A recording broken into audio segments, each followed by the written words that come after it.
Technologies కూడా already చెప్పినట్టు మీరు స్కూల్లో ఏమి చదువుతున్నారో ఆ చదవడం రియల్ వరల్డ్లో ఎట్లా యూజ్ చేయాలంటే ఇప్పటికీ కూడా ఓన్లీ థియరిటికల్గా చదవకుండా థియరిటికల్ చదివినది ప్రాక్టికల్గా డే టు డే లైఫ్లో ఎట్లా యూజ్ అవ్వాలి అనే దాని మీద ప్రోగ్రెస్ అనేది కూడా వచ్చింది ఇప్పుడు. సో మీరు కూడా ఇది చూస్తే నేను కూడా కంప్యూటర్ సైన్స్ ఇంజనీర్, క్వాలిఫికేషన్ కూడా కంప్యూటర్ సైన్స్ ఇంజనీర్. సో ఇప్పుడు ఇలాంటి 21st సెంచురీలో ఇప్పుడున్న చేంజింగ్ ల్యాండ్స్కేప్లో ప్రజెంట్ మనకి టెక్నాలజీతో పాటు అప్డేట్ కావడం చాలా ఇంపార్టెంట్.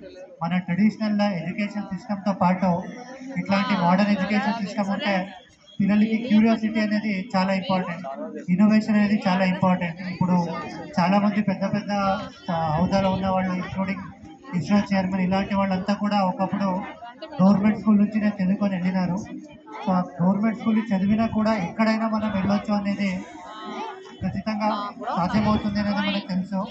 కాబట్టి ఈ ఫ్లో దాంట్లో కూడా మీరు అందరూ ఏం అబ్జర్వ్ చేయాలంటే ఇప్పుడు ప్రజెంట్ టెక్నాలజీ ఏముంది, ఒక 2-3 నేను చూశాను.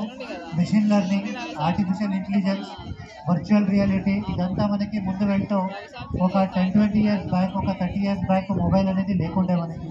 అప్పుడు మొబైల్ అంటే గొప్ప టెక్నాలజీ అని అనుకుంటుంటారు. కానీ ఇప్పుడు ప్రతి ఒక్కరి చేతుల మీద కూడా మొబైల్ ఉన్నాయి, టచ్ స్క్రీన్ వచ్చినాయి, వీడియో కాల్ లాంటి సిస్టమ్ వచ్చినాయి.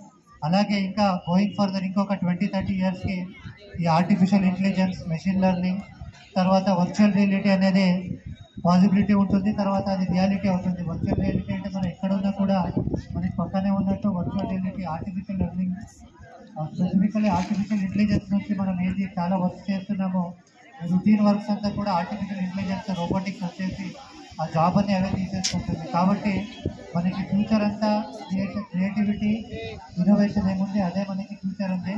దాన్ని దృష్టిలో పెట్టుకొని ప్రభుత్వం కూడా ఈ ఫ్లో వెహికల్ అనేది పెట్టింది. ఇది మనకి ఎంటైర్ మన రాష్ట్రంలో ఉన్న 33 డిస్ట్రిక్ట్ 33 జిల్లాకి కూడా పోతుంది. ఇప్పుడు మన జిల్లాకి 6 డిస్ట్రిక్ట్ మనకు వచ్చింది. మనం ఒకటే స్కూల్కి పోతుంది. యాక్చువల్లీ మన ఎమ్మెల్యే గారు ఇనిషియేటివ్ తీసుకోవడం వల్ల ఇది అందరికీ ఒక 3-4 స్కూల్కి కూడా తీసుకొని ఇక్కడ పెట్టడం జరిగింది.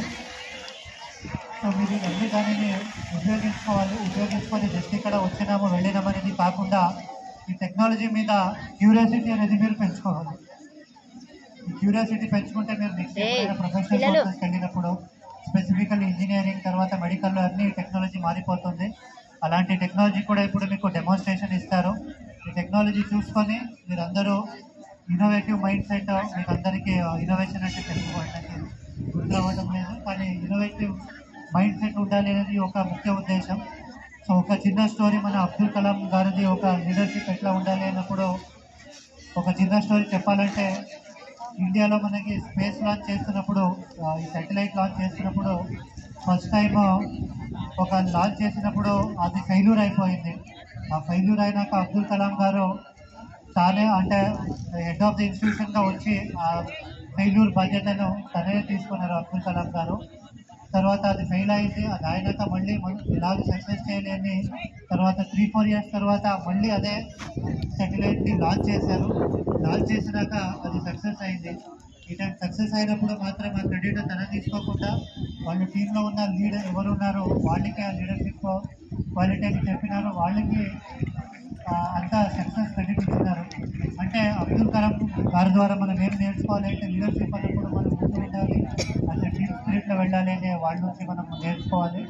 సో అదే ఉద్దేశంతో మన అబ్దుల్ కలాం గారి లాగానే మీ దాంట్లో కూడా ఎవరైనా మంచి స్థాయికి వెళ్తారని నేను అనుకుంటూ ఇక్కడ వచ్చిన అందరికీ కూడా ఈ ఫ్లో సిస్టమ్ ఉపయోగం పెట్టుకొని ఇన్నోవేటివ్ మైండ్ సెట్ తర్వాత క్రియేటివ్ మైండ్ సెట్ పెట్టుకోవాలని అనుకుంటూ అందరికీ కూడా నమస్కారం. Thank you.